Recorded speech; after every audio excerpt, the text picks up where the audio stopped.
आज हम अपने ही समाज में, अपने ही देश में दुश्मन ढूंढते हैं। अब भगत सिंह कह रहे हैं कि दुनिया में कहीं भी कोई दुश्मन नहीं होना चाहिए, इंसान एक है, इंसानियत एक है, ह्यूमैनिटी इज वन। अब उसके लिए, उस तरह का समाज बनाने के लिए देखिए कितना रेडिकल बात भगत सिंह ने कही। भगत सिंह को फांसी पर ले जा रहे हैं तो उस वक्त वो लेनिन की बायोग्राफी पढ़ रहे थे। उनका एक बहुत अच्छा टर्म था कि एक क्रांतिकारी एक दूसरे क्रांतिकारी से मिल रहा है। वो कह रहे हैं उस पीरियड के बारे में जब गांधी की लीडरशिप जो है वो आग बंद करके लोग गांधी को मानते थे। इसी पर वो कमेंट करते हैं, कहते हैं कि साहब आप कैसे किसी व्यक्ति को आग बंद करके अंधभक्त की तरह से लीडर मान सकते हैं। तो भगत सिंह की मौत ने भगत सिंह को अमर किया। नमस्कार, मैं प्रशांत कनौजिया। पॉलिटिक्स के इस विशेष कार्यक्रम द क्लियर कट पॉडकास्ट में आपका बहुत बहुत स्वागत है। इतिहास के पन्ने दरअसल खजाने की तरह होते हैं। उनमें बहुत सारी ऐसी चीज़ें होती हैं जो आने वाली पीढ़ियों को हमेशा प्रेरित करने का काम करती हैं। साथ ही साथ वो इन्फॉर्मेशन जो जनरेशनल वाइज पास होती रहती हैं।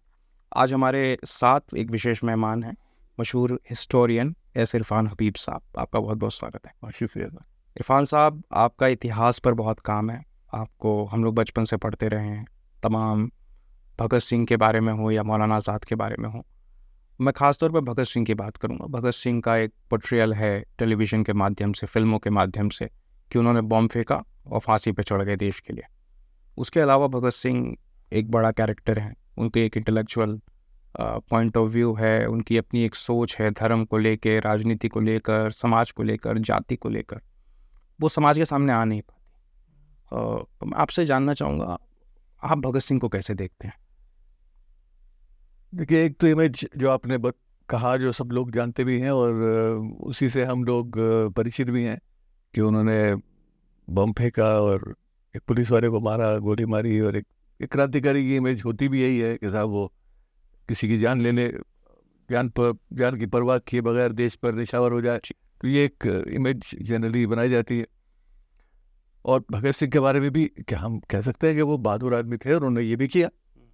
लेकिन बात यह है कि भगत सिंह में और क्रांतिकारियों में अंतर यह है कि भगत सिंह एक विचारक भी थे।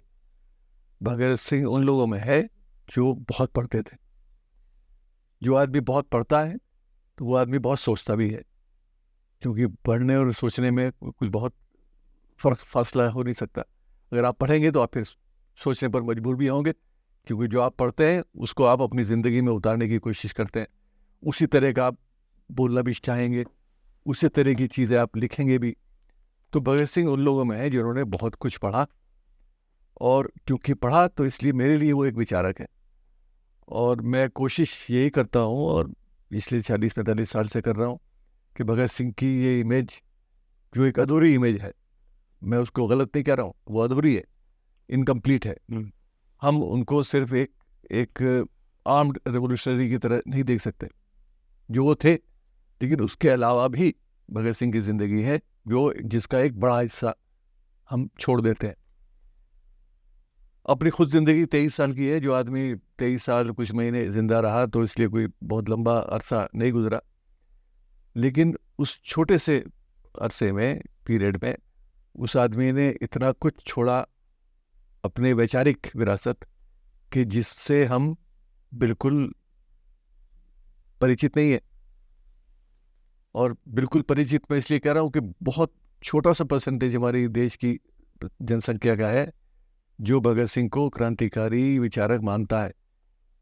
और मैं पिछले सालों में जब कभी कहीं बोलता हूँ, और कितनी जगह बोला हूँ इतने सालों में, तो वहाँ 90% लोग ऐसे मिलते हैं जिन्होंने पहली बार सुना कि भगत सिंह कुछ सोचते भी थे, लिखते भी थे, और उन्होंने कुछ ऐसी बातें कही, हमारे समाज की कुरीतियों के बारे में बोला। तो ये एक ऐसा भगत सिंह की पर्सनालिटी का हिस्सा है जिसके बारे में लोग नहीं जानते। और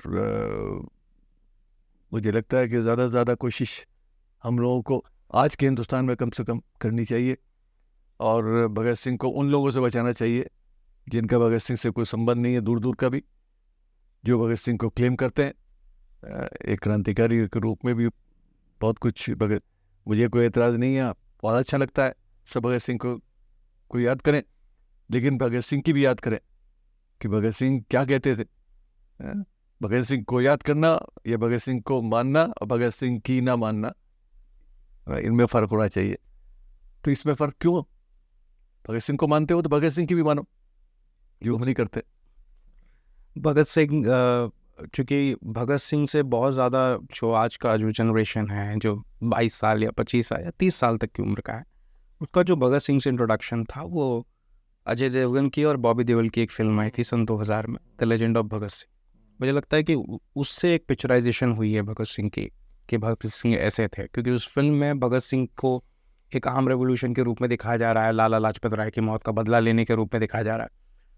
मुझे लगता है शायद भगत सिंह का वो 1% या 2% होगा जो भगत सिंह ने किया।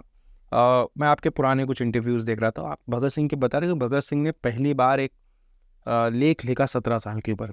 हाँ, उसका बड़ा जिक्र होता है, क्योंकि 17 साल की उम्र में वो विचार आना मन में, वो बहुत अनयूजुअल है। बिल्कुल। आज के ज़माने में अगर हम सोचें 17 साल के व्यक्ति के लिए एक फिल्म या सॉन्ग या गाना एक आम बात होगी, लेकिन भगत सिंह का वो लेख जिसको आप कई बार जिक्र कर चुके हैं, मैं चाहूँगा आप दर्शकों को भी बताएं। भगत सिंह का देखिए 17 साल की उम्र में जो लिखा, वो एक मतवाला अखबार निकला करता था हिंदी में कलकत्ता से, उसमें 2 पार्ट में लिखा था। अच्छा, उसका विषय था विश्व प्रेम, यूनिवर्सल ब्रदरहुड अंग्रेजी में उसका तर्जुमा, जो मेरी किताब है इनकलाब, उसमें मैंने इस्तेमाल किया है। जो व्यक्ति 17 साल की उम्र में इतने कॉम्प्लेक्स इशू को, क्योंकि उस पर लिखना आसान नहीं है। आज भी आप किसी इस उम्र के, अब बड़ी उम्र के आदमी से भी कहें तो वो एक पेज लिखना मुश्किल है उसके लिए। भगत सिंह ने उस पर सोचा, लिखा, वसुदेव कुटुंबकम से शुरू किया। आज हम G20 के उसमें वसुदेव कुटुंबकम जगह जगह देखते हैं लिखा हुआ।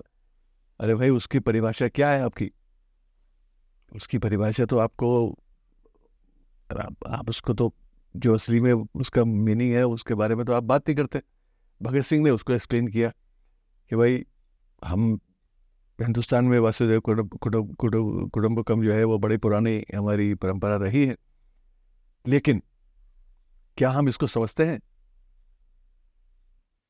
इसका मतलब क्या है?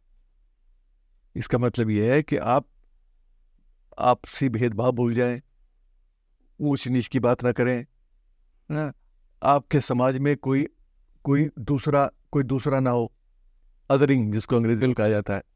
ना, आज हम अपने ही समाज में, अपने ही देश में दुश्मन ढूंढते हैं। अब भगत सिंह कह रहे हैं कि दुनिया में कहीं भी कोई दुश्मन नहीं होना चाहिए, इंसान एक है, इंसानियत एक है, ह्यूमैनिटी इज वन। अब उसके लिए, उस तरह का समाज बनाने के लिए, देखिए कितना रेडिकल बात भगत सिंह ने कही। ये ऐसा समाज केवल तब बन सकता है जब ये जो समाज बना हुआ है, ये इसको आप ढा दें। इसको आप ढाएंगे, इसको आप ख़त्म करेंगे, तहस नहस करेंगे, तब एक नया समाज बन सकता है। आप वो नहीं करना चाहते, किसी में हिम्मत नहीं है कि उस समाज के किसी भी एक सतून को आप हिलाने की कोशिश करें। जब तक आप नहीं करेंगे तब तक ये विश्व प्रेम की बात करना छोड़ें, ये ढकोसलेबाजी छोड़ें। तो उस नौजवान ने इतनी छोटी सी उम्र में ये ऐसी बातें कही और लिखी, हिम्मत की लिखने की। तो ये चीज़ें हैं जो हमें आज कितनी रेलेवेंट हैं, जिन पर कितना ज़रूरी है सोचना और अपनी ज़िंदगी में फॉलो करना, जो हम नहीं करते। और उस समय तो सोशल मीडिया भी नहीं था, कुछ नहीं, और इतना एक्सेस टू इन्फॉर्मेशन नहीं। मतलब आज कोई अगर एथिस्ट बन रहा है या आज कोई अगर समाज के खिलाफ बोल रहा है, you need to have a lot of information, बिल्कुल, to counter things happening in society. उस ज़माने में एक बिलीवर परिवार से आना, गायत्री मंत्र का जाप करने वाला लड़का 17 साल की उम्र तक आते आते इस चीज़ को समझ जाता है कि बिल्कुल अगर किसी चीज़ की उत्पत्ति करनी है तो सबसे पहले जो मौजूदा चीज़ है उसे ध्वस्त करना पड़ेगा। ये बड़ी बात है, और ख़ास तौर पे रिलीजन को लेकर भारत में बहुत कुछ है। रिलीजन पे फसादात हैं, रिलीजन पे एक दूसरे के गले भी काटे जा रहे हैं। भगत सिंह की भी बहुत सारी बातें हैं रिलीजन को लेकर। राइट विंग आजकल भगत सिंह को बड़ा गले लगाता है कि भगत सिंह एक रेडिकल हैं, और पंजाब में जिस तरीके का भगत सिंह का एक पिक्चराइजेशन हुआ है, सरदार भगत सिंह, रिलीजन को लेकर भगत सिंह क्या सोचते थे?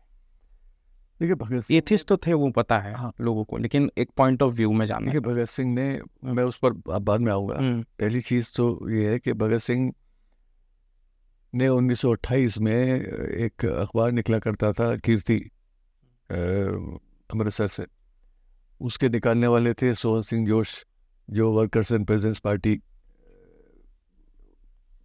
मतलब उसके संस्थापक थे, और ये अखबार कीर्ति निकालते थे। भगत सिंह से उन्होंने से रिक्वेस्ट किया कि भाई तुम आके यहाँ, क्योंकि भगत सिंह नौजवान होने के नाते लाहौर और अमृतसर का आज भी फासला 40 किलोमीटर का ही है। अब तो बॉर्डर ने उसको बढ़ा दिया, लेकिन ये कुछ भी नहीं है। तो उस वक्त तो कुछ था नहीं।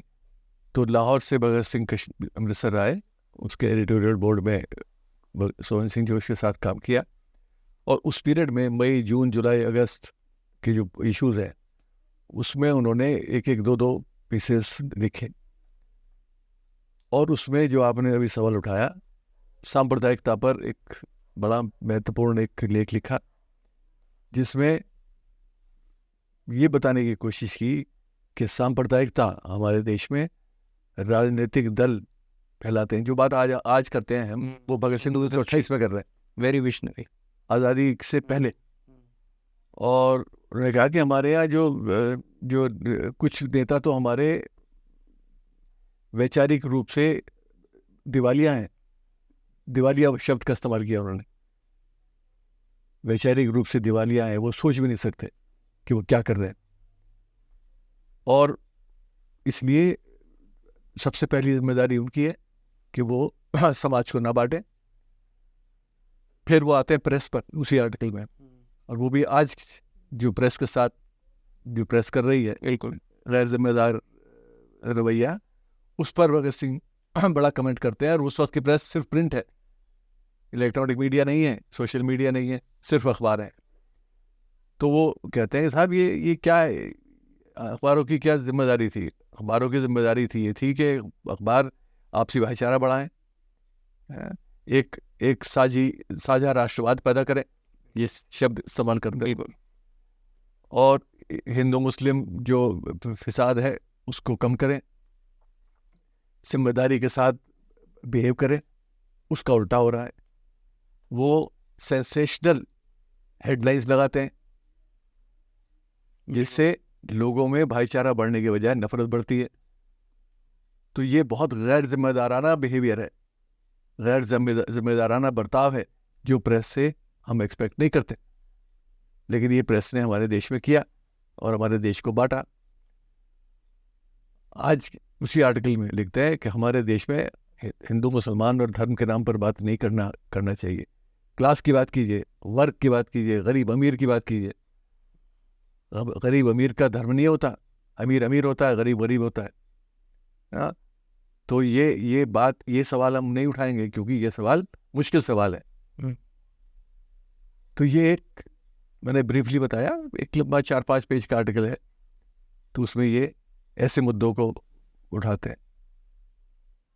और उसके बाद दूसरा मुद्दा जो उतना ही ज्वलंत है आज भी जितना उस वक्त था,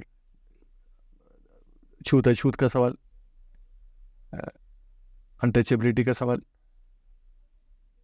उस पर एक लंबा सा आर्टिकल लिखा। देखिए, मैं उसको ज़्यादा बहादुरी का काम मानता हूँ इस आर्टिकल को। और ये आर्टिकल वो लिख रहे हैं, बाबा साहब अम्बेडकर का भी पीरियड है यही, लेकिन वो कहीं कोई ऐसा नहीं मिलता कि उन्होंने आपस में कोई संवाद किया हो। मतलब इतिहास में कहीं ऐसा नहीं मिलता, लेकिन वो एक दूसरे से के विचारों से परिचित तो ज़रूर होंगे, वो लिखते रहते थे, ये पढ़ते थे। लेकिन भगत सिंह ने कहीं जिक्र नहीं किया। लेकिन वो लिखते हैं कि भाई किस बराबरी की डिमांड करते हो अंग्रेज़ों से? अंग्रेज़ों से आप शिकायत करते हो कि हमारे साथ बराबरी का व्यवहार करें। आप अपने गिरबान में झांक के देखिए कि आप अपने समाज में बराबरी का व्यवहार कहाँ करते हो? आप तो खुद ऊंच नीच की बात करते हो, छूत अछूत की बात करते हो, और सदियों से कर रहे हो। पहले खुद तो बराबरी का व्यवहार करो अपने लोगों के साथ, तब अंग्रेजों से उम्मीद रखना। तो जब आप खुद ऐसा व्यवहार नहीं करते तो फिर अंग्रेज से आप क्या एक्सपेक्ट करते हो कि वो आपको बराबरी की दर्जा दे? तो ये इस तरह की बात लिखते हैं। फिर यहाँ तक कहते हैं कि साहब देखिए, आप एक कुत्ता आपके रसोई में जा सकता है, लेकिन अगर एक अछूत, जिसको आप अछूत कहते हो, वो अगर आपको छू भी ले तो आपको कष्ट होता है। तो फिर किस तरह के समाज की बात करते हो? पहले ये सब खत्म करना होगा। और सबसे बहादुरी की बात, बहादुरी इसलिए कर रहा हूँ कि वो एक बहुत नौजवान थे, बड़े बड़े लीडर्स के बारे में बात करना, कमेंट करना आसान नहीं था। तो उन्होंने मदन मोहन मालवीय का नाम लेकर उस आर्टिकल में लिखा कि हमारे यहाँ के एक बड़े नेता हैं मदन मोहन मालवीय जी, उन्होंने आजकल बड़ा एक कैंपेन चला रखा है छूत के प्रश्न को लेकर।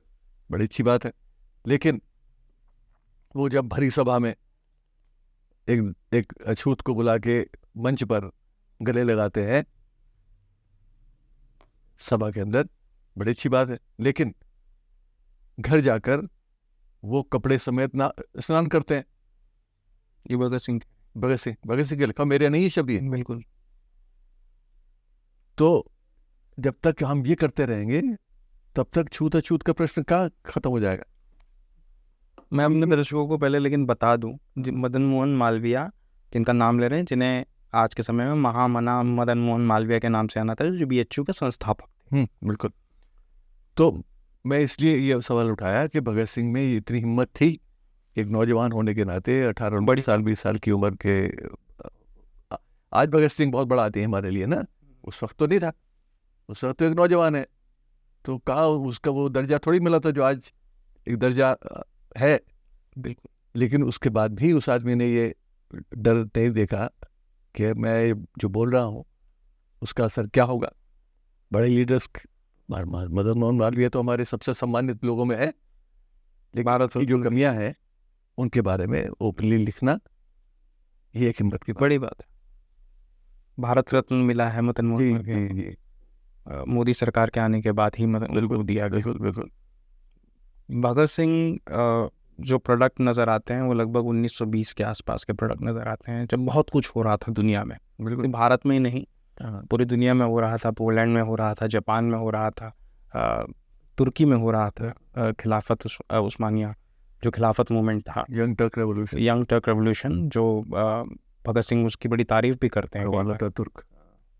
मुझे इस बारे में बात करनी है कि उस समय एक बड़ा घटना दुनिया के एक कोने में घट रहा था, जो फॉल ऑफ ज़ार, और उसके बाद जो रशियन कम्युनिस्ट, जो एक सोवियत का निर्माण हुआ, बोल्शेविक रेवोल्यूशन।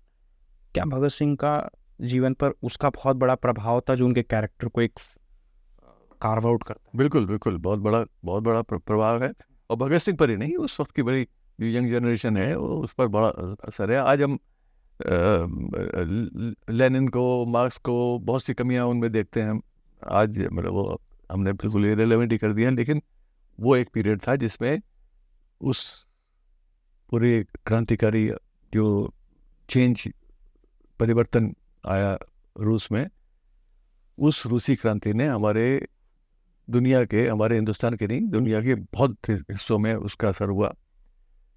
बहुत इंस्पायरिंग थी ये सब लड़ाई। उसमें जो हमारे औपनिवेशवाद के खिलाफ जो लड़ाइयाँ हो रही थी, उसमें लोगों ने उस सोच को इस्तेमाल किया, मार्क्सवाद को भी इस्तेमाल किया, मार्क्स को, लेनिन को, इन सब को। तो ये सब कैरेक्टर बड़े इंस्पायरिंग फिगर्स थे उस पीरियड में। और भगत सिंह, जाहिर है कि भगत सिंह ने लिखा भी है, बेकुनिन पर भी लिखा है। बेकुनिन तो अराजकतावाद और एनार्किज्म की बात करते हैं, और भगत सिंह ने शुरू के पीरियड में 3 पार्ट्स में एक आर्टिकल लंबा लिखा था एनार्किज्म पर, और तो उससे भी प्रभावित थे। बाद में उसको छोड़ा। लेकिन उस पीरियड की जितने भी क्रांतिकारी लोग हैं, जो उनकी अपनी जो प्रेजेंट डायरी है उसमें ट्रॉट्स्की के बारे में भी लिखते हैं, वो ट्रॉट्स्की से भी कोट करके लिखते हैं। लेनिन के बारे में तो बहुत सारे कोट्स हैं।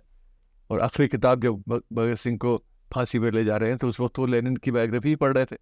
उनका एक बहुत अच्छा टर्म था कि एक क्रांतिकारी एक दूसरे क्रांतिकारी से मिल रहा है। तो ये एक एक एक सोच है जो जिसका असर भगत सिंह पर पड़ा।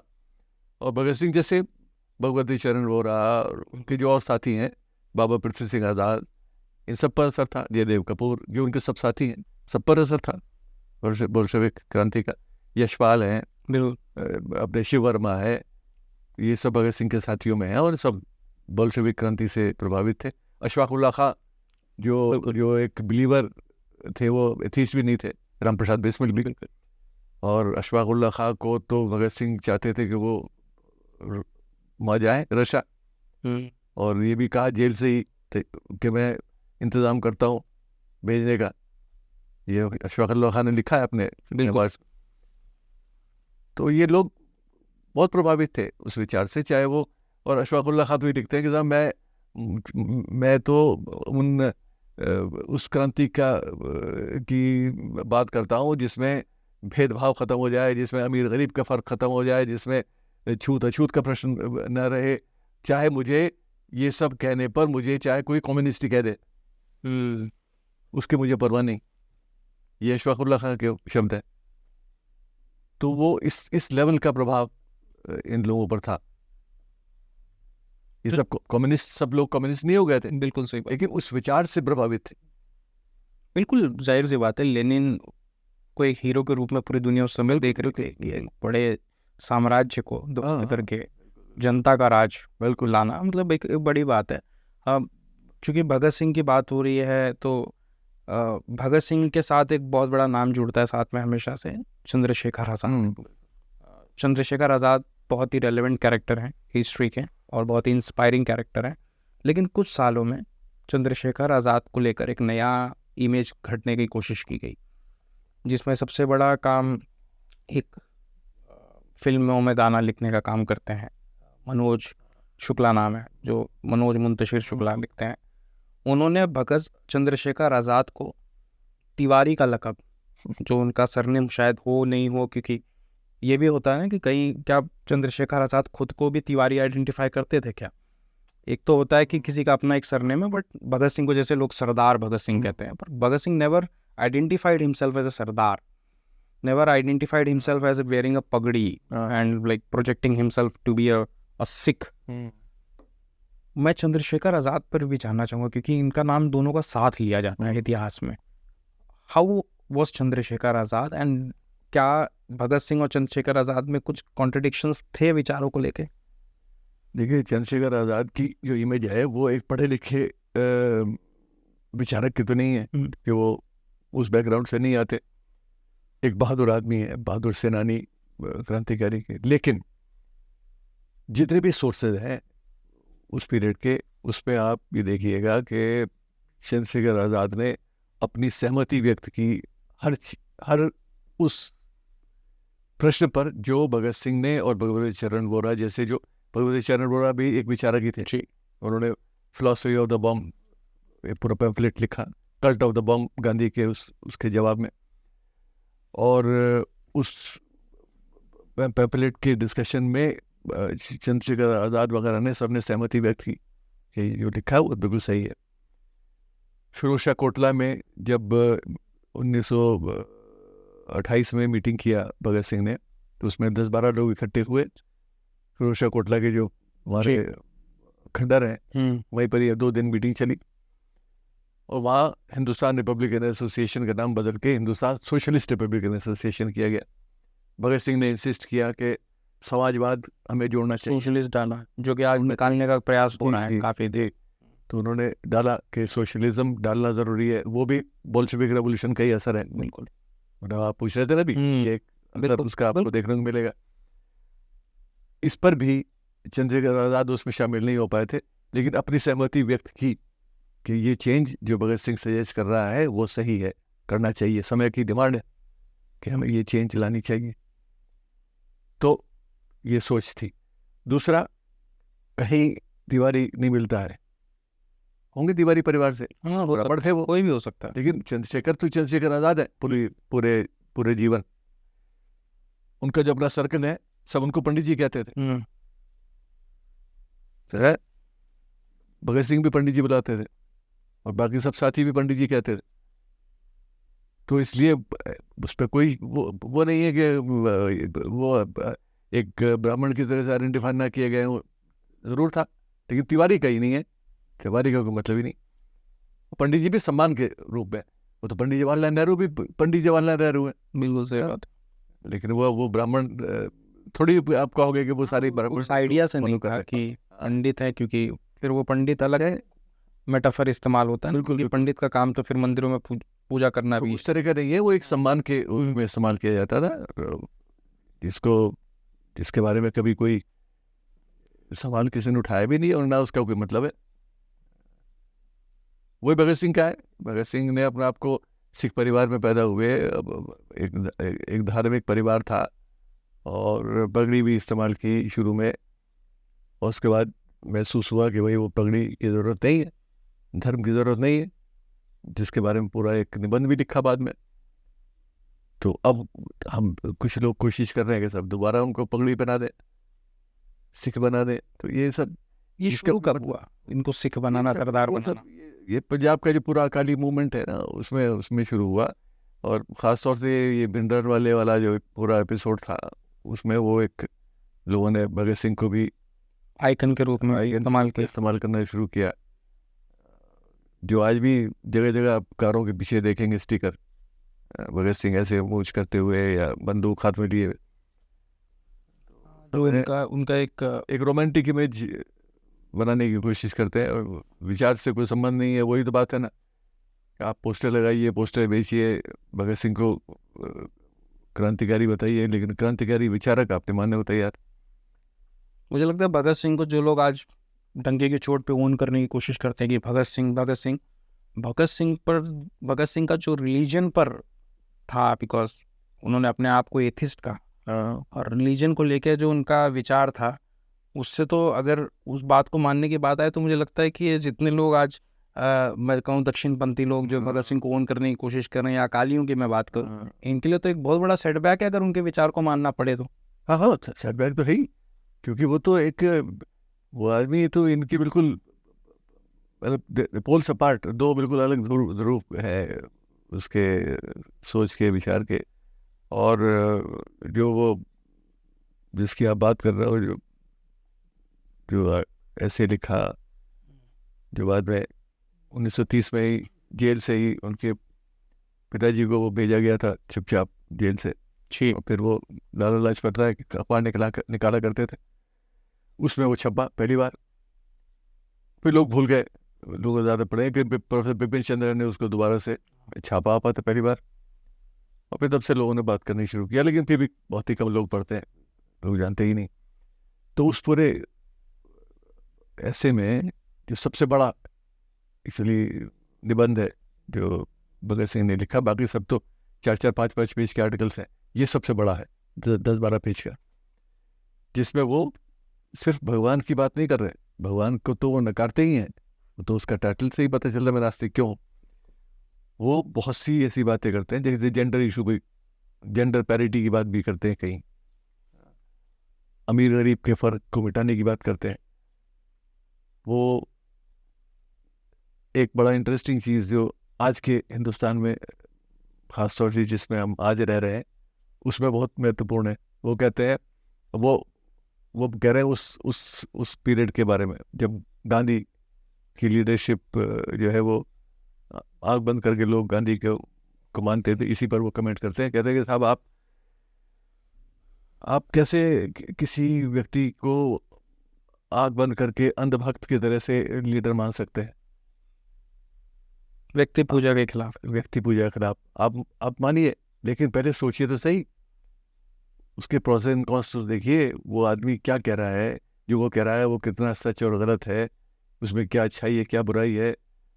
जहाँ आपको अच्छाई दिखाई दे उसको आप एक्सेप्ट करें, जिसमें अच्छाई नहीं है उसको आप क्रिटिकली एंगेज करें।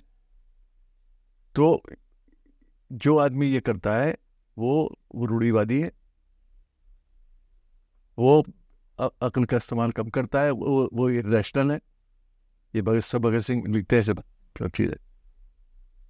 और आदमी बुद्धि का प्रयोग करेगा तभी आप क्रिटिकली एंगेज कर पाएंगे। अगर आप बुद्धि का प्रयोग नहीं करेंगे तो आप क्रिटिकली एंगेज नहीं कर पाएंगे किसी चीज़ से भी। तो पहला काम इंसान को ये करना चाहिए कि वो जो कुछ उसको मिला है विरासत में उस पर सवालिया निशान लगाए।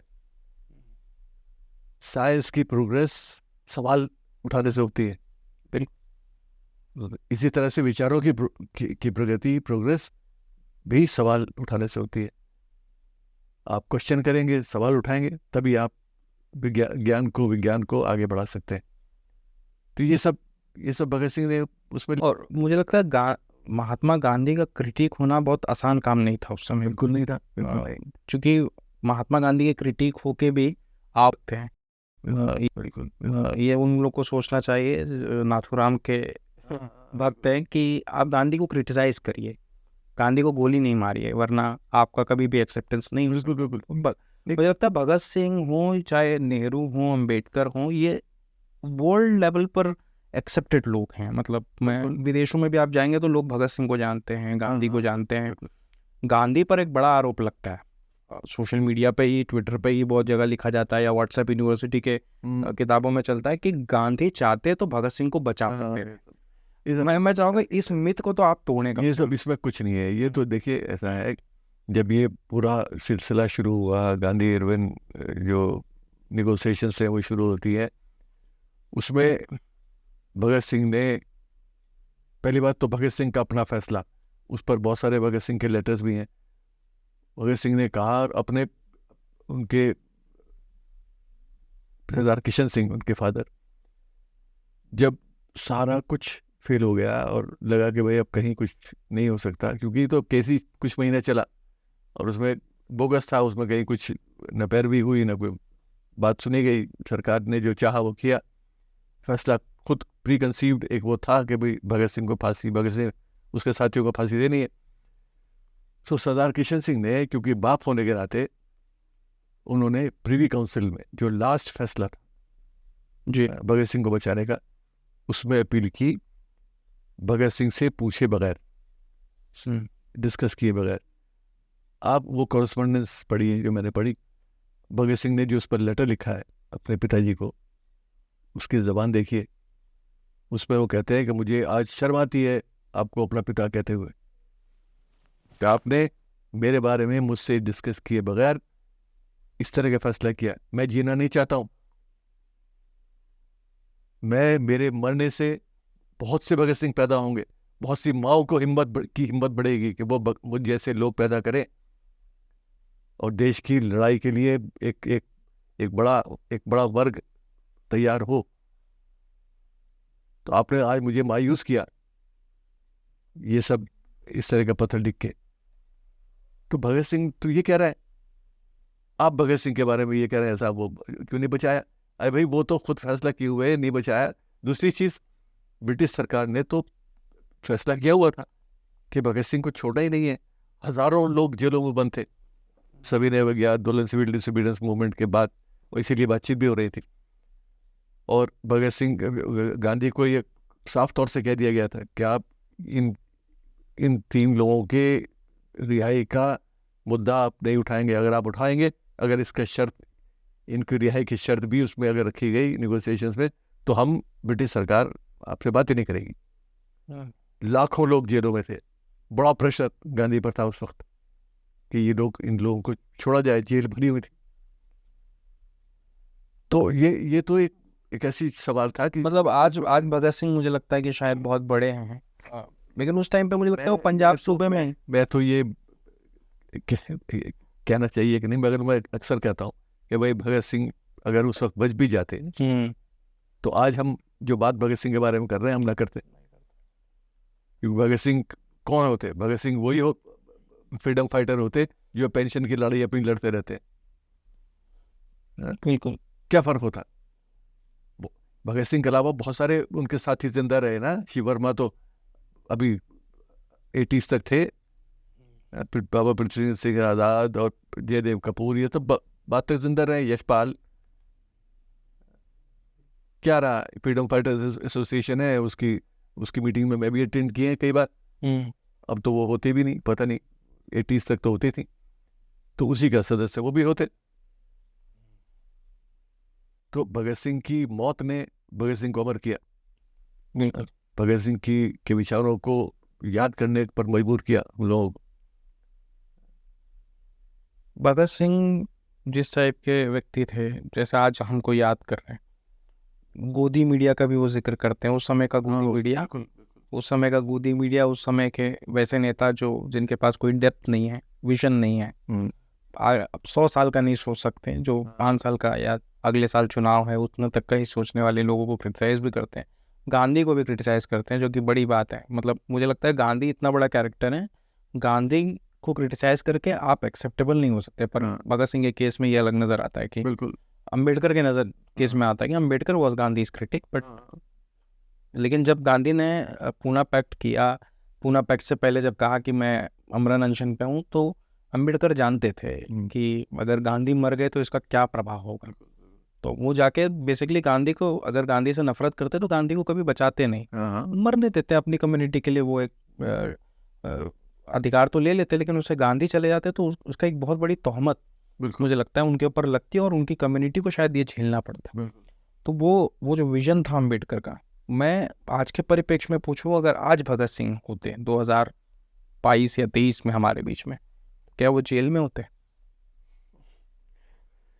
जिस तरीके के उनके विचार थे, यूएपीए, एनएसए या तमाम, हाँ बिल्कुल, मतलब वो तो जेल में इसलिए होते क्योंकि भगत सिंह की बात करने वाले, भगत सिंह के विचारों पर चलने वाले बहुत सारे लोग जेल में हैं आज। क्योंकि अभी जो हमारे जवाहरलाल नेहरू यूनिवर्सिटी के बारे में बहुत सी बात की गई, अब तो आजकल तो शांत हो गया, क्योंकि जो उन्हें करना था कर दिया। तो जब ये शुरुआत हुई थी उस वक्त ये कहा गया था कि साहब छात्रों का राजनीति से क्या मतलब, ये जेएनयू में सब ये छात्र राजनीति करते हैं, ये पढ़ने तो आए नहीं यहाँ पर, ये राजनीति करने आए। भगत सिंह क्या करते ने क्या लिखा उस पर, वो पढ़िए ना, छात्र और राजनीति, ये एक आर्टिकल है भगत सिंह का 1928 में ही, स्टूडेंट्स एंड पॉलिटिक्स, जिसमें भगत सिंह लिखते हैं कि भाई ये यूनिवर्सिटी जो है वो ऐसी स्पेस है जो आपको सोचने पर मजबूर करती है। यूनिवर्सिटी में, कॉलेज में आप जाते हैं, आप वहाँ सिर्फ अपनी कोर्स की किताब पढ़ने नहीं जाते, आप वहाँ इसलिए जाते हैं आप समाज को, दुनिया को, हिंदुस्तान को समझें और आपके आसपास क्या हो रहा है उससे अवगत करें अपने आप को, और अगर गलत हो रहा है तो उसके खिलाफ आवाज़ उठाएं। अच्छा, बहुत से लोग, कई बार सवाल हुआ जब मैं कहीं भी बोलता हूँ, वो तो भगत सिंह ने तो उस वक्त कहा था क्योंकि अंग्रेज़ों की का राज शासन था और अंग्रेज़ों के खिलाफ लड़ाई की बात कर रहे थे, अब तो हम आज़ाद हिंदुस्तान में जी रहे हैं। मैंने कहा भगत सिंह को आप पढ़िए, भगत सिंह क्या लिखते हैं। भगत सिंह कहते हैं कि जब तक इस समाज में शोषण रहेगा, गरीब अमीर का फ़र्क रहेगा, छूत अछूत का प्रश्न रहेगा, हिंदू मुसलमान और धर्म के नाम पर लोग बढ़ते रहेंगे, तब तक हमारी लड़ाई ख़त्म नहीं होगी।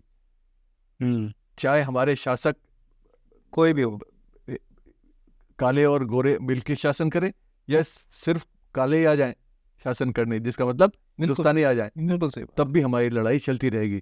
इसका मतलब क्या है? इसका मतलब यह है कि उनका सवाल सिर्फ अंग्रेजों से नहीं है, उनका सवाल है शोषित समाज के खिलाफ जो भी लोग फोर्सेस हैं उनके खिलाफ लड़ाई चलती रहनी चाहिए। तो इसलिए वो लड़ाई आज जो लड़ रहा है वो भगत सिंह की लड़ाई लड़ रहा है भाई। सही बात है। जेएनयू में आज़ादी के एक नारे लगे, बिल्कुल, भुखमरी से आज़ादी, जातिवाद से आज़ादी, गरीबी से आज़ादी, सब भगत सिंह का नारा। हाँ, तो आप जब ये नारे लगे तो बड़ा एक बहस हुआ कि किससे आज़ादी चाहिए आपको। तो मैं जो भगत सिंह को पढ़ता हूँ तो मुझे एक नज़र आता है कि भगत सिंह अंग्रेज़ों से आज़ादी की बात नहीं कर रहे, उस आज़ादी के साथ साथ वो व्यवस्था या जो सामाजिक परिवर्तन है उसके बिना आज़ादी को वो झूठा मानते। जो कि आज़ादी के समय भी हुआ कि जब पूरा देश आज़ादी के नारे लगा रहा था तो उस समय जो सोशलिस्ट ग्रुप था वो कहता था ये आज़ादी झूठी है, क्योंकि आज़ादी का मतलब बिल्कुल बहुत सारे लोग ये लगाते थे और दे आर वाइडली एक्सेप्टेड। ऐसा भी नहीं है कि वो लोग अगर उस समय खिलाफ थे तो एंटी नेशनल थे, नहीं। या उन्हें जेल डाल दिया, या भगत सिंह के जो विचार थे, तो भगत सिंह को उनके विचारों के लिए जो ब्रिटानिया हुकूमत करती थी उनके साथ, वही व्यवहार आज हमारे स्टूडेंट्स के साथ, ये बहुत सारे स्टूडेंट्स जो बातें कर रहे हैं, चाहे भगत सिंह की बातें कर रहे हों, चाहे लेनिन की बातें हों, आप लेनिन के क्रिटिक हो सकते हैं, स्टालिन के क्रिटिक हो सकते हैं, पर उन्हें जेल डाल देना इनसिक्योर रिजिम की ये पहचान है कि वो अपने ही स्टूडेंट्स को यूएपीए जैसे आरोप में, ऐसे जैसे आरोप में, चूँकि मैंने देखा है, चाहे वो जेएनयू का उमर खालिद, तमाम नाम है, मैं अगर एक नाम लूँगा तो वो एक तरीके से दूसरों के लिए डिसरिस्पेक्ट हुआ, क्योंकि बहुत सारे ऐसे पूरे देश भर में ऐसे लोग हैं जो भगत सिंह जैसी बातें करते हैं और वो जेल में है। चूँकि भगत सिंह इतना बड़ा कैरेक्टर है कि मुझे लगता है कि ऐसे 100 पॉडकास्ट भी हम शूट करेंगे तब भी मुझे लगता है कि वो कम ही लगेगा भगत सिंह। बहुत सारी बातें करने के लिए। मैं, चूँकि आप इतिहासकार हैं, भगत सिंह के बारे में मैं लोगों को बस यही कहना चाहूँगा, भगत सिंह का फ़ैन बनने से अच्छा है भगत सिंह को पढ़िए, भगत सिंह को समझिए, भगत सिंह को मानने से ज़्यादा भगत सिंह की मानिए, जो कि आपका एक बहुत अच्छा जुमला मुझे मिल गया है कि भगत सिंह को नहीं, भगत सिंह की मानिए, तो मुझे लगता है कि आप बेहतर देश, बेहतर राष्ट्र, बेहतर समाज बनाने में सफल हो सकते हैं। चूँकि इतिहासकार होने के नाते आप लिखते रहें, इनकलाब आपके भगत सिंह पे है। मैं एक कैरेक्टर की बात करूँगा जो आज़ादी के रोल में उसका बहुत बड़ा रोल था, बड़ा नाम था, उसका योगदान था, लेकिन आज वो पूरी तरह वैनिश्ड नज़र आते हैं इतिहास से। मौलाना आज़ाद, देश के बड़े नेता, आज़ादी के आंदोलन का एक बड़ा नाम, नेहरू, पटेल, मौलाना आज़ाद, ये साथ लिए जाने वाले नाम गायब कैसे हुए इतिहास से? इस सवाल तो बड़ा मुश्किल है, कैसे गायब हो गए। मतलब ये बात ये है कि हमने बहुत सारे लोगों को गायब किया, और ये कोई, मुझे नहीं लगता कि मौलाना आज़ाद के साथ कुछ स्पेशल हुआ है।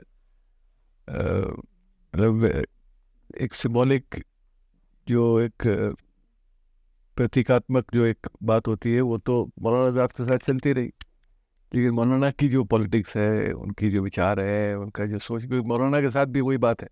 मौलाना सिर्फ एक पॉलिटिकल लीडर नहीं है, वो एक पहले स्कॉलर पॉलिटिशियन है, जो एक बहुत बड़े आलिम थे, इस्लाम के नहीं अकेले, बिल्कुल मौलाना तो है ही, वो मौलाना नाम जुड़ा उनके साथ, लेकिन वो और बहुत सारी चीज़ें उन्होंने लिखी और पढ़ी और छोड़ी हैं विरासत के रूप में, जिनको हम कभी जिनके बारे में बात ही नहीं करते। बिल्कुल।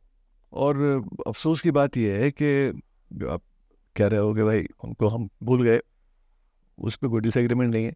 बात यह है, भूलना तो एक चीज़ है, आप उनको मिस रिप्रेजेंट कर रहे हो, उनके खिलाफ एक कैंपेन आपने चला रखा है एक सेक्शन ने हमारे समाज में, जो ये कहता है कि साहब एक ऐसा आदमी शिक्षा मंत्री बना हमारे देश का, जिसने हमारी शिक्षा की हालत इसलिए ख़राब है क्योंकि ऐसा शिक्षा मंत्री हमारे देश का बना जो कभी स्कूल नहीं गया, जिसके पास डिग्री नहीं थी, जिसके पास सर्टिफिकेट नहीं था, और यूनिवर्सिटी का मुँह नहीं देखा उसने, तो ये ऐसा शिक्षा मंत्री बना हमारा, तो इसलिए शिक्षा हमारी ख़राब है। तो ये नहीं सोचते लोग कि भाई जो डिग्री लेके बैठे हुए हैं आज, अगर डिग्री ही सब कुछ है, शिक्षा का पैमाना अगर डिग्री है, तो वो डिग्री वाले क्या कर रहे हैं ये तो हम देख ही रहे हैं आज। मतलब वो ऐसे डिग्री वाले हैं जो अपनी डिग्री भी दिखाना जिनको मुश्किल है, और क्या उन्होंने पढ़ा है और क्या उनकी पढ़ाई सोच है, वो भी हम सब लोगों के सामने। लेकिन मौलाना आज़ाद का जीवन आप अगर देखें तो वो आदमी इतना पढ़ा लिखा आदमी है, जिसने अपने आप को जो अरबी, फारसी और उर्दू, अंग्रेज़ी, फ्रेंच, ये ज़बानें पढ़ी सीखी, और इसलिए सीखी क्योंकि वो उन सब चीज़ों को पढ़ना चाहता है उन्हीं ज़बानों में जिनमें वो लिखी गई। तो जब वो एजुकेशन मिनिस्टर बने, तो एजुकेशन मिनिस्टर बनने से पहले वो अखबार निकालते थे, अली लाल, जो बहुत बड़ा अखबार, पॉपुलर अखबार 1912 में निकालना शुरू किया। उसमें अगर आप देखें तो उसमें उन्होंने, आज़ादी से पहले की बात है 1912 की, शिक्षा पर बहुत सारे उनके विचार हैं, एक एजुकेशनल फिलोसोफर के नाते वो उसमें छापते थे। साइंस में क्या हो रहा है सारी दुनिया में, क्या तरक्की हो रही है, मॉडर्न साइंस में क्या हो रहा है, उसके बारे में एक कॉलम था पूरा स्पेशल जिसमें निकलता था। अंग्रेज़ों के खिलाफ जो लड़ाई है वो तो थी ही, साम्राज्यवाद के खिलाफ। अंग्रेज़ों के भी नहीं, यूरोपीय साम्राज्यवाद के खिलाफ। और सिर्फ हिंदुस्तान नहीं, हिंदुस्तान के बाहर भी जो औपनिवेशिक दुनिया है जहाँ साम्राज्यवाद फैला हुआ है, उन सब के खिलाफ मौलाना लिखते थे। और ये बहुत कम लोग जानते हैं कि उस वक्त तक मौलाना आज़ाद राष्ट्रीय आंदोलन में नहीं आए, कांग्रेस पार्टी ज्वाइन नहीं किया है। और 1912 में अरेलाल 2 साल में बंद कर दिया सरकार ने, उसको सेडिशियस करार दिया गया, जो राइटिंग्स थी। आज भी हम सेडिशन का वर्ड बहुत सुनते हैं, तो ये अंग्रेज हाँ बिल्कुल, तो अंग्रेजों ने मौलाना के खिलाफ इस्तेमाल किया। अखबार बंद हुआ, सिक्योरिटी जब्त कर ली। 1915-16 में दूसरा एक अखबार अल बलाग निकाला, 5-6 महीने में वो बंद करा दिया। उसके बाद 3 साल के लिए मौलाना को एग्जाइल कर दिया, देश निकाला जिसको कहते हैं, कलकत्ता से, और भेज दिया रांची। रांची के अंदर एक छोटा सा ट्राइबल विलेज था, उस देहात में जाके उनको डंप कर दिया, जिससे कि वो किसी से मिल ना पाए, कोई उनके पास जा ना पाए।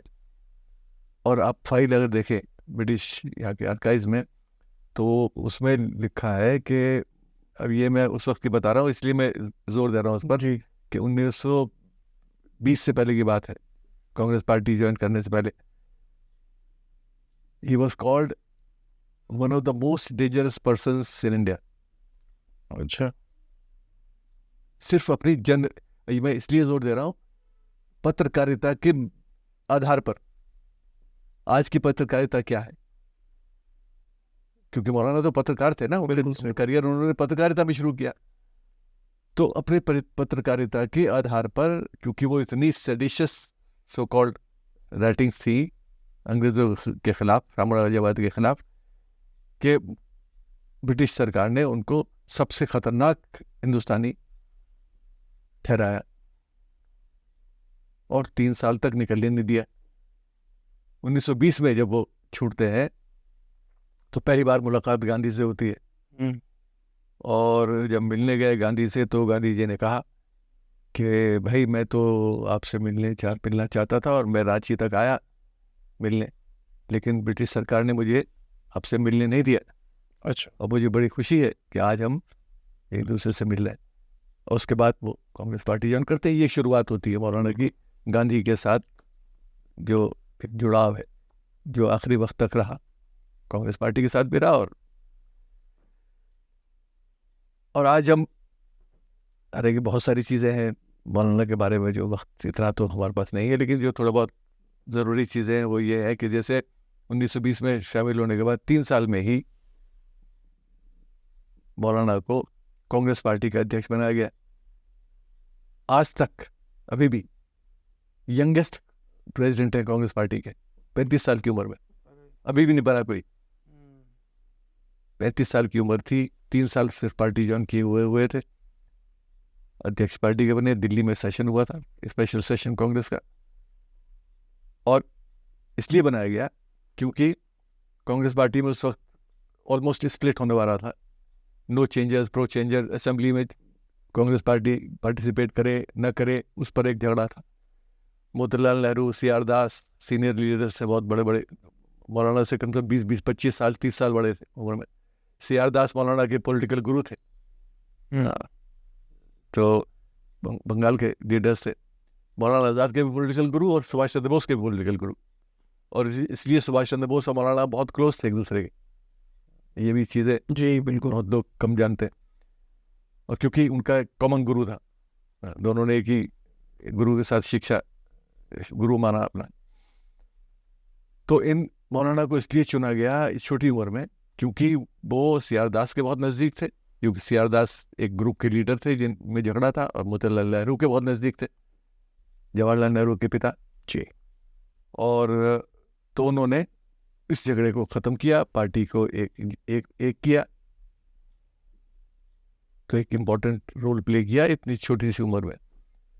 और 1923 में, अब मैं इसलिए इसको बता रहा हूँ आज के हमारे हिंदुस्तान के माहौल में, कि 1923 में जो भाषण दिया, अध्यक्षीय भाषण, बहुत कुछ कहा था, तो मतलब सब बताना तो मुश्किल है, लेकिन एक जो सबसे महत्वपूर्ण चीज़ है आज के हिंदुस्तान में, उन्होंने कहा कि मैं अगर आसमान से फरिश्ता उतर के आए और कुतुब मीनार पर बैठ के मुझसे कहे कि आप को हम आज़ादी अंग्रेज़ों से दिलवा देंगे आज ही, आप हिंदू मुस्लिम एकता की बात छोड़ दो, तो मैं इस बात से इनकार करूंगा। मुझे ऐसी आज़ादी नहीं चाहिए जो हिंदू मुस्लिम एकता के बदले में दी जाए, क्योंकि आज़ादी तो हमें कभी भी मिल सकती है। अगर हिंदू मुस्लिम एकता ख़त्म होती है तो हमारा समाज, हमारा ढांचा, हमारा देश, उसका नुकसान पहुंचेगा। तो मैं ऐसा कोई काम नहीं करना चाहता हूं जिससे हमारे देश को नुकसान हो, हमारे भाईचारे को नुकसान हो। Independence can wait. तो ये 1923 में वो आदमी कह रहा है, और उसके बाद फिर वो पूरा एक तीसरा है उनका, 1940 में दोबारा कांग्रेस अध्यक्ष बने। वो बहुत लंबा भाषण उनका है कि साहब बहुत सारे लोग इस मुल्क में आए और उन्होंने देश को, हिंदुस्तान को अपना घर बनाया, और उसमें बरसों सदियों से लोग आते रहे, और हिंदुस्तान का जो दिल है वो इतना बड़ा है, उसने सबको जगह दी, सबको अपनाया। मुसलमान आए, 1000 साल से ज़्यादा हो गए आए हुए, वो भी इस हिंदुस्तान का हिस्सा बन गए। पारसी आए, हाँ, ईसाई आए, सब आए, तो वो सब आए और वो सब हिंदुस्तान का हिस्सा है। तो जैसे सब लोग हिस्सा है, ऐसे मुसलमान भी हिस्सा है। तो ये जो उस वक्त तो पार्टीशन की बात शुरू हो गई थी। तो आज जो मुस्लिम लीग के झंडे के नीचे जो देश बनाना चाहते हैं, उनको ये ख्याल होना चाहिए कि हिंदुस्तान सबका हिंदुस्तान है। हिंदुस्तान में धर्म के नाम पर आप नहीं बांट सकते। धर्म के नाम पर अगर आप बांटना चाहते हो तो आप इस्लाम की तारीख से कुछ सबक लो। प्रॉफेट मोहम्मद ने जो मदीना में पहला मुस्लिम राज्य स्थापित किया, मक्का से मदीना जाने के बाद, हिजरत के बाद, वो राज्य कैसे बना? उसमें यहूदी भी थे, उसमें कुरैश भी थे, उसमें अंसार भी थे, ये सब मुस्लिम ट्राइबल्स, नए नए मुसलमान जो बने थे वो सब थे, और वहाँ के लोकल रहने वाले यहूदी भी थे। तो जब प्रॉफेट ने ये धर्म नहीं देखा राज बनाते हुए, आप आज धर्म के नाम पर डिमांड कैसे कर रहे हो? तो ये सब बातें मौलाना आज़ाद ने उस वक्त उठाई, और अफसोस की बात यह है कि आज इन सब चीज़ों को हम याद नहीं करते, और मौलाना जैसे आदमी को आप स्लॉट करते हैं, एक मुस्लिम लीडर जो उनको खुद पसंद नहीं था। वो कहते थे मैं मुस्लिम लीडर, अगर आप मुस्लिम, मैं तो सबका लीडर हूँ। मुस्लिम लीडर होता तो मुस्लिम लीग में होता। बिल्कुल सही। मैं कांग्रेस में इसलिए हूँ क्योंकि मैं हिंदू, मुसलमान, सिख, ईसाई सबका लीडर हूँ और सबकी बात करता हूँ। मौलाना आज़ाद को लेकर आपने एक शुरुआत में एक बात कही कि लोगों ने, आज जो सोशल मीडिया पर चलता है कि वो पढ़े लिखे नहीं। मैं लोगों को ये भी बताता हूँ कि 2 तरीके का पढ़े लिखे होते हैं जिनको आप पढ़ा लिखा समझते हैं। एक तो होता है लिटरेट पर्सन, और एक होता है एजुकेटेड पर्सन। लिटरेट होने का मतलब ये कभी नहीं होता कि आप एजुकेटेड। बिल्कुल, literate is just a degree, कि आपके पास एक सनद है कि आपने यहाँ से पास आउट किया है।